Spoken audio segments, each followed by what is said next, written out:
Mình cảm thấy London rất hợp với tính cách của mình. Mình quen sống ở những thành phố lớn và nhộn nhịp và mình rất thích sự đa dạng của London. Khi mình quyết định nghỉ việc ở Pháp thì mình chưa tìm được việc ở bên Anh và khoảng 1-2 tuần gì đó trước khi hợp đồng của mình kết thúc thì mình khá là hoang mang và lo lắng về tương lai.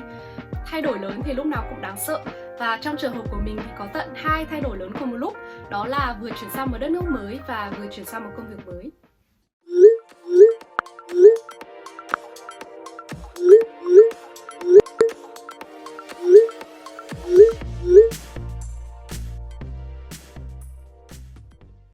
Xin chào tất cả mọi người, mình là Martini và chào mừng mọi người đến với channel của mình. Nếu mọi người muốn Martini chia sẻ những trải nghiệm thú vị về bản thân thì hãy smash ngay nút subscribe, nhấn luôn cái chuông nho nhỏ ở bên cạnh để không bỏ lỡ những video mới nhất của mình nhé. Sau gần 6 năm du học ở Pháp thì mình vừa chuyển sang Anh để sinh sống và làm việc. Mình chuyển nhà vào đúng dịp Tết Nguyên đán và hiện tại mình đã ở Anh được hơn 1 tháng. Vì vừa chuyển nhà vừa bắt đầu một công việc mới nên mình khá là bận rộn và bây giờ mình mới có thời gian để làm video chia sẻ với mọi người về quyết định của mình. Sorry mọi người nha. Trong video này mình sẽ giải thích cho mọi người lý do mình quyết định sang Anh cũng như chia sẻ với mọi người về những khó khăn, vui buồn của mình khi chuyển sang một đất nước mới trong cơn đại dịch. Tại sao mình lại quyết định sang Anh?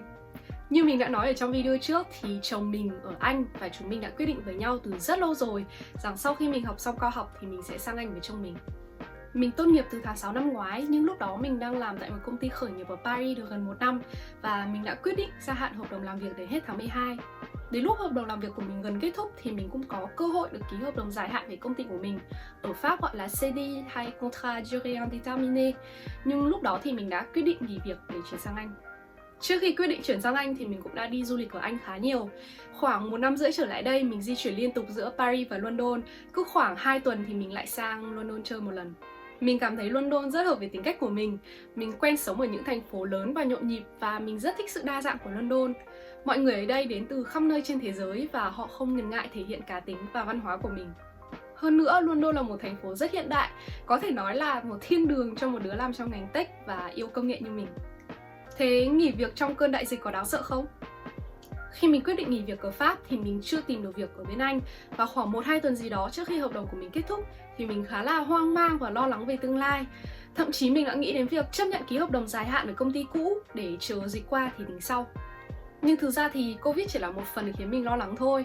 Mình may mắn vì làm trong ngành công nghệ nên không chịu quá nhiều ảnh hưởng từ dịch bệnh, ít nhất là so với một số ngành khác như du lịch hay tổ chức sự kiện. Phần lớn mình nghĩ đây là tâm trạng chung của các sinh viên mới ra trường. Khi là học sinh thì mọi thứ đều khá rõ ràng, học hết cấp 1 sẽ lên cấp 2, học hết cấp 2 sẽ lên cấp 3, rồi cứ tiếp tục như thế cho đến hết đại học. Trong khi đó, một khi bạn đã ra trường thì tất cả như một tờ giấy trắng vậy.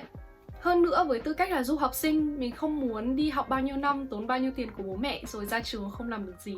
Mặc dù mình muốn sang Anh từ lâu rồi, nhưng mình vẫn cảm thấy quyết định của mình có phần bất đồng vì mình đang bỏ qua một plan B rất là an toàn. Nhưng sau đó thì mình đã có thời gian introspection để suy nghĩ kỹ về mục tiêu mà mình đã đặt ra cho bản thân của mình. Cùng với đó thì mình cũng đã hỏi ý kiến của chồng mình và một số người bạn của mình. Và mình đã nhận ra rằng đây là điều mình cần phải làm, cho dù nó có đáng sợ đến thế nào đi nữa. Thay đổi lớn thì lúc nào cũng đáng sợ và trong trường hợp của mình thì có tận 2 thay đổi lớn cùng một lúc, đó là vừa chuyển sang một đất nước mới và vừa chuyển sang một công việc mới. Nhưng nếu không có rủi ro thì sẽ không thể có sự phát triển. Nếu mình lúc nào cũng ở trong vùng thoải mái của bản thân thì mình sẽ không thể tiến bộ, phải không nào? Sau khi nghỉ việc thì việc đầu tiên mình làm đó là dành thời gian để nghỉ ngơi và xả hơi với bạn bè. Sau đó thì mình đã tập trung vào làm một số dự án cá nhân mình đã ấp ủ từ lâu, ví dụ như làm website để giới thiệu về kinh nghiệm đi làm và sáng tạo nội dung của mình. Tâm lý của mình lúc này thật sự rất tốt và cuối cùng thì mình đã tìm được công việc mới rất nhanh chóng sau khi tình cờ thấy job offer ở trên LinkedIn. Chuyển nhà trong cơn đại dịch như thế nào? Tình hình bệnh dịch bên Anh đang rất phức tạp với số ca mắc bệnh và số ca tử vong cao nhất ở châu Âu. Toàn nước Anh đang phải thực hiện giãn cách xã hội.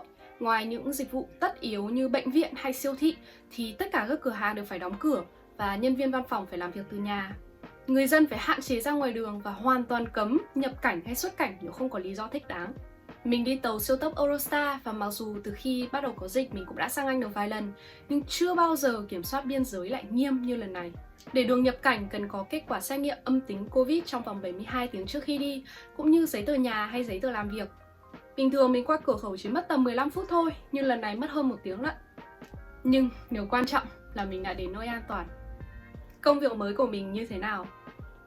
Công ty mới của mình tên là Heroes, chuyên mua lại các thương hiệu trên Amazon với mục đích phát triển chúng lên thành những thương hiệu hàng đầu trên thị trường. Các thương hiệu trên Amazon thường được thành lập bởi các doanh nhân độc lập, nhiều khi là song song với công việc chính của họ. Họ có thể gặp được một số thành công nhất định, nhưng đến một lúc nào đó họ sẽ thiếu kỹ năng, nhân lực hay nguồn vốn để tiếp tục phát triển thương hiệu lên đến nước tiếp theo. Công ty mình sẽ mua lại những thương hiệu này và giúp chúng tối ưu hóa marketing, chuỗi cung ứng, phát triển những kênh bán hàng ngoài Amazon và vươn ra thị trường quốc tế. Mình bắt đầu làm ở công ty mới từ đầu tháng 2, đến bây giờ là được hơn 1 tháng. Nhưng mình cảm giác như đã làm ở đây từ rất lâu rồi. Mình rất thích môi trường làm việc ở đây.